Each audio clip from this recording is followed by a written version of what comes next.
대학, 스승과 제자의 대화로 깨닫는 육아의 진리. 수신하지 못한 자는 천하를 논하지 말라. 초가을, 운치 있는 정자가 있는 무릉도원 같은 풍수명당을 배경으로 크고 오래된 왕성한 은행나무 잎 사이로 햇살이 스며든다. 덕 높은 스승과 여제자가 마주보며 앉아서 서로 찻잔을 기울이며 담소하고 있다. 스승님, 저는 세상을 바꾸고 싶습니다. 그런데 어디서부터 시작해야 할지 모르겠습니다. 그 질문 자체가 대학의 첫 문장이다. 세상을 바꾸고 싶은 자에게 대학은 이렇게 묻지. 너는 네 마음을 바꿔본 적이 있느냐? 스승님, 대학은 원래 얘기의 한편이었다지요? 그렇다. 그러나 주자가 이것을 따로 떼어 사서의 첫머리에 둔 데에는 이유가 있다. 대학은 어떻게 인간이 도덕적 존재로 완성되는가? 라는 질문을 정면으로 다룬다. 스승님, 대학은 왜 사서 중에서도 첫머리에 놓입니까? 좋은 질문이다. 논어는 말을 모아둔 책이고 대학은 질서와 단계를 제시하는 책이다. 배우는 자는 먼저 전체 구조를 알아야 한다. 대학은 유학의 입문서다. 사람이 어떻게 자기 자신을 닦아 집안을 바르게 하고 나라를 다스리고 천하를 평안케 하는가, 그 전체의 큰 틀을 제시하지. 그러면 구체적인 기술보다는 방향을 말하는 책인가요? 그렇다. 길을 걷는 자에게 필요한 것은 속도가 아니라 방향이다.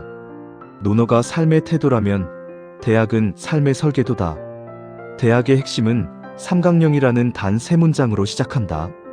대학의 도는 밝은 덕을 밝히는 데 있고 백성을 새롭게 하는 데 있으며 지극한 선에 머무는 데 있다. 뜻이 막연합니다. 하나씩 풀자. 첫째, 명명덕이란 사람에게 이미 있는 밝은 덕인 선한 본성을 밝히는 것인데, 이는 새로 만드는 것이 아니라 가려진 것을 드러내는 것이다. 그렇다면 인간은 본래 선합니까? 대학은 명시적으로 말하지 않지만 선한 가능성을 전제하지 않는다면 이 책은 성립하지 않는다.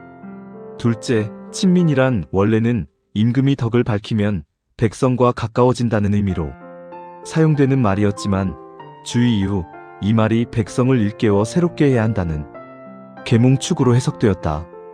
즉 주의는 탕왕의 세수대야 명문에 새겨진 진실로 하루 동안 새로워지면 날마다 새로워지고 또 날로 새로워진다라는 구절과 서경의 작신민, 시경의 김영유신을 근거로 친민의 친자가 원래는 새로울 신자였는데 필사 과정에서 잘못 전해진 것이라 주장했지. 그럼 친민은 백성을 사랑하라는 말입니까? 사랑하라는 말이 아니다. 함께 새로워지라는 말이다. 위에만 머무는 덕은 대학의 덕이 아니다.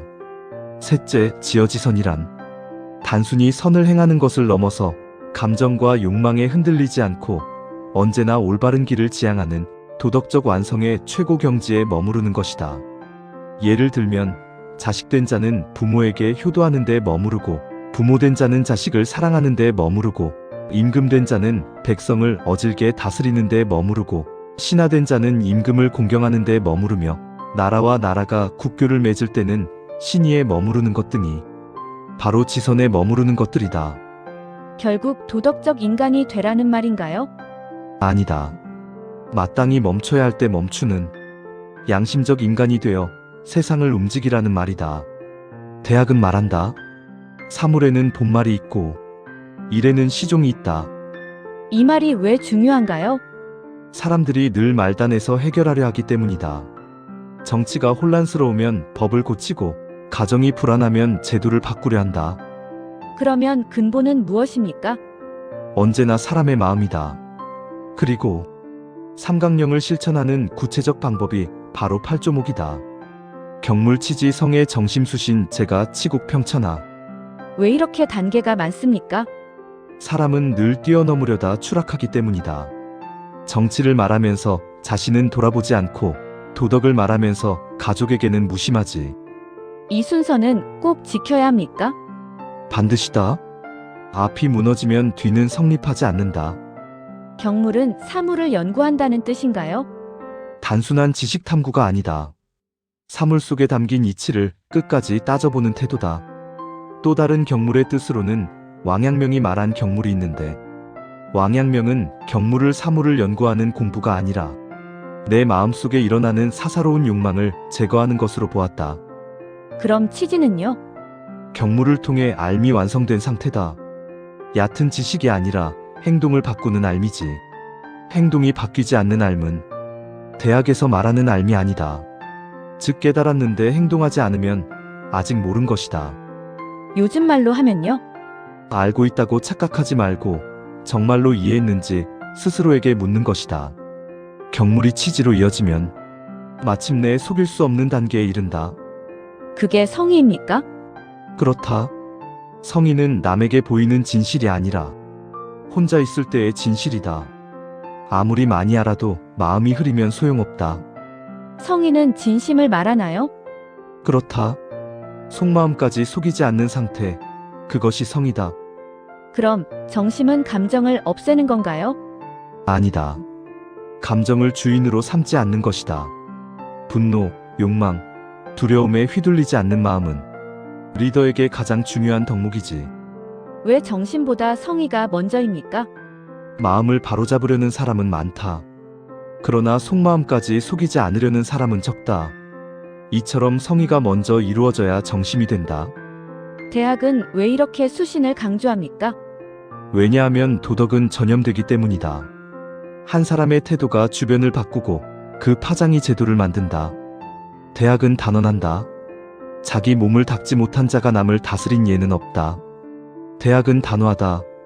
자기 몸 하나 바로 세우지 못한 자가 천하를 논할 자격은 없다. 그래서 수신이 가운데에 있군요. 맞다. 팔조목의 정확한 중심이다. 재간은 사적인 영역 아닌가요? 아니다. 가정은 도덕의 실험실이다. 집 안에서 분노를 다스리지 못하는 자가 집 밖에서 권력을 다스릴 수는 없다. 집 안에서 무너져 실패한 도덕이 집 밖 사회에서 성공할 수는 없다. 그러면 효와 형제에는 정치와도 연결됩니까? 바로 그렇다. 군신 관계는 부모 자식의 확장이다. 대학에는 통치 기술인 법과 제도를 말하지 않는군요. 의도적으로 그렇다. 정치는 기술이 아니라 인격의 확장이다. 정치의 실패는 기술 부족이 아니라 사람의 조작, 왜곡에서 나오기 때문이다. 백성이 따르는 이유도 덕 때문입니까? 덕이 없는 권력은 두려움만 낳고 덕이 있는 권력은 신뢰를 낳는다. 그러면 훌륭한 정치란 백성이 법을 두려워하지 않아도 스스로 바르게 살고 싶어지는 상태다. 마지막이 평천하군요. 이상적으로 들립니다. 그래서 대학은 꿈이 아니라 순서를 제시했다. 천하는 갑자기 평안해지지 않는다. 한 사람의 마음이 바르게 서면 그 행동거지가 바르게 되고 그 가정을 올바르게 바꾸며 각 가정의 질서가 잡혀서 나라가 잘 다스려질 때 천하는 자연히 평안해진다. 팔조목을 거꾸로 보면 현대 조직 붕괴의 전형적인 패턴이 보인다. 평천하에 실패하면 국가와 시장에 혼란이 오고 치국에 실패하면 정책과 전략의 실패가 따르고 재가에 실패하면 사회 조직과 문화가 붕괴되고 수신에 실패하면 리더 인성 문제가 불거지고 정심과 성의가 붕괴되면 판단 왜곡과 자기 합리화가 발생한다. 그래서 대학의 핵심 명제가 제도는 사람을 구원하지 못한다. 사람이 제도를 살린다. 이지. 그러므로 실제 조직에서 가장 위험한 리더는 능력이 없는 사람이 아니라 자기 욕망을 관리하지 못하는 사람이다. 그렇다면 대학은 결국 이렇게 말하는 책이다. 세상을 바꾸겠다고 말하지 마라. 네 마음 하나를 바로 세웠는지 먼저 묻거라. 다시 말해서 세상을 바꾸고 싶다면 오늘 너 자신의 마음 하나부터 바로 세워라. 대학은 이렇게 말한다. 가장 위대한 정치란 가장 조용한 자기 수양에서 시작된다. 대학은 유교의 도덕론이 아니라 인간 정치 문명의 작동 원리 설명서다. 스승님, 오늘 자세한 가르침 너무 감사합니다. 몸에 좋은 차 한 잔 올릴게요.